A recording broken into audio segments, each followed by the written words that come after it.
بسم اللہ الرحمن الرحیم رب اشرح لی صدری ویسر لی امری واحلل عقدۃ من لسانی یفقہوا قولی۔ السلام علیکم، doctor Nusrat Amna from simplify radiology. جب بھی آپ کوئی میڈیسن استعمال کریں کچھ احتیاطی تدابیر ضرور مد نظر رکھنی چاہیے، جیسے گھر میں جو ادویات رکھیں ہمیشہ محفوظ جگہ پہ رکھیں، بچوں کی پہنچ سے دور ہوں تاکہ غلطی سے بچے ان کو استعمال نہ کر لیں اور ایمرجنسی کا سامنا نہ کرنا پڑے۔ جس کیبنٹ میں دوا محفوظ رکھیں وہ بہت زیادہ گرم جگہ نہ ہو کیونکہ ادویات کے خراب ہونے کا اندیشہ ہوتا ہے۔ خاص طور پہ ویکسینز اور انسولین کو فریج میں خاص درجہ حرارت پر رکھنا بہت زیادہ ضروری ہے۔ اگر فریزر میں رکھیں گے تو ویکسین اور انسولین خراب ہو جاتی ہے، اور اگر اس کا ٹیمپریچر ہائی ہوگا تو اس کی ایفیشنسی متاثر ہوتی ہے۔ گھر میں دوا رکھیں تو گھر کے تمام افراد کو اس کے بارے میں ضرور بتا دیں تاکہ ایمرجنسی میں تلاش کرنا آسان ہو اور وقت ضائع نہ ہو۔ جب بھی گھر میں موجود کسی دوا کو استعمال کریں تو اس کے ڈبے یا اسٹرپ پر ایکسپائری ڈیٹ ضرور چیک کر لیں۔ تھوڑی سی احتیاط قیمتی جانوں کی حفاظت کے لیے بہت زیادہ ضروری ہے۔ سرپ استعمال کرنے سے پہلے اچھی طرح ہلا لیں تاکہ دوا یکجان ہو جائے اور دوا کی مناسب اور ریکوائرڈ مقدار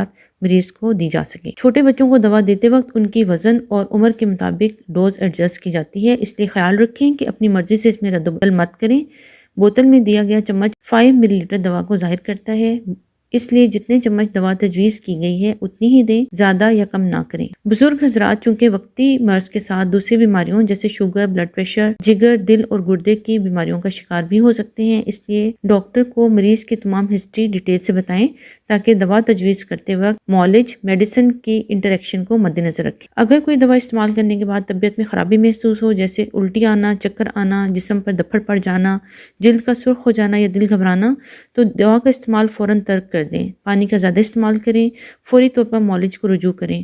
اگر گھر میں کوئی اینٹی ہسٹامینک یعنی اینٹی الرجک دوا موجود ہے تو فوراً دیں جیسے ایویل یا ریجکس وغیرہ، لیکن اس صورت میں فوری ہاسپٹل رپورٹ کرنا بہت زیادہ ضروری ہے۔ معدے کی دوا عام طور پر خالی پیٹ دی جاتی ہے۔ صبح اٹھ کر کچھ کھانے سے پہلے معدے کی دوا لیں، اس کے بعد کچھ کھانے کو لیں۔ اینٹی بایوٹکس، درد دور کرنے والی ادویات کا استعمال کبھی بھی خالی پیٹ مت کریں، ہمیشہ کھانے کے درمیان لیں ورنہ گیسٹرائٹس یعنی معدے کی تیزابیت کا سبب بن سکتی ہیں۔ اگر اینٹی بایوٹک کھانے سے آپ کا پیٹ خراب ہو تو فوراً معالج کو کنسلٹ کریں تاکہ دوا تبدیل کی جا سکے۔ ہلکے پھلکے دردوں کی صورت میں بروفین یا NSAID دوائیوں کا استعمال نہ کریں جیسے ڈائکلورین یا سنفلیکس وغیرہ، یہ دوائیں معدے، جگر اور گردوں کو نقصان پہنچانے کا سبب بنتی ہیں۔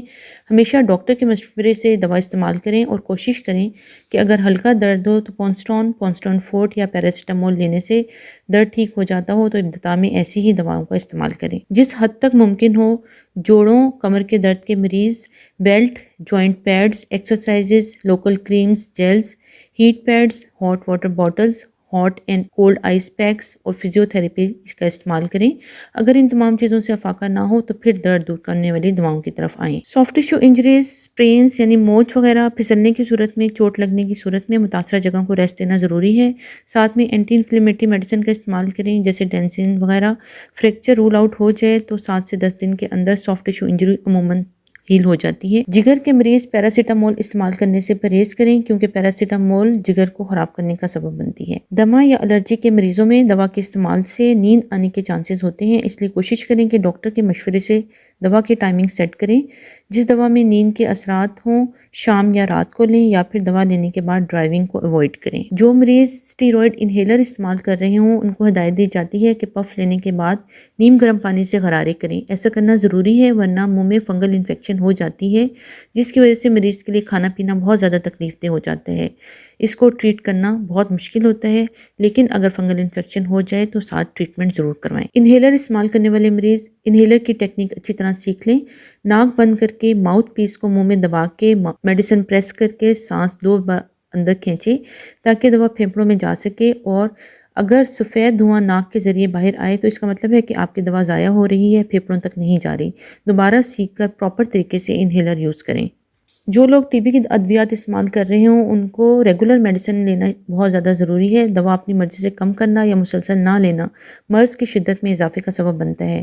دوا لینے کے دوران اگر یرقان ہو جائے یا الٹی کی شکایت ہو تو فوراً معالج کو کنسلٹ کریں اور LFT ضرور کروائیں۔ اگر آئی سائٹ میں پرابلم محسوس ہو تو فوراً معالج کو کنسلٹ کرنا ضروری ہے۔ جو لوگ BP اور شوگر کی روٹین کی میڈیسن لیتے ہوں اگر وہ دیکھیں کہ شوگر اور BP کنٹرول نہیں ہو رہا تو اپنے کھانے پینے کی بد پرہیزی کو کنٹرول کریں۔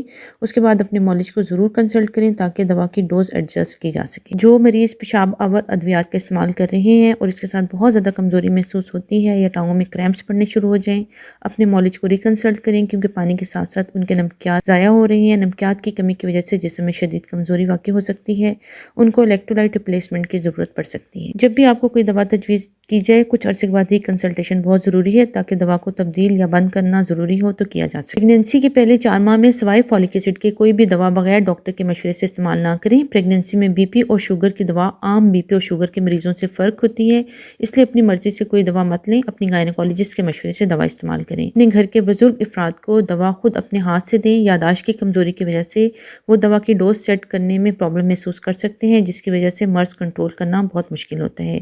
دوا B P sugar tabulated form میں ایک چارٹ بنا لیں۔ اینٹی بائیوٹک اور ویکسین کی فرسٹ ڈوز ہمیشہ کسی ہاسپٹل میں لگوائیں تاکہ ری ایکشن ہونے کی صورت میں ٹریٹمنٹ دینا آسان ہو سکے۔ امید ہے کہ میڈیسن کے استعمال کے بارے میں یہ جنرل معلومات آپ کی زندگیوں میں آسانی لانے کا سبب بنے۔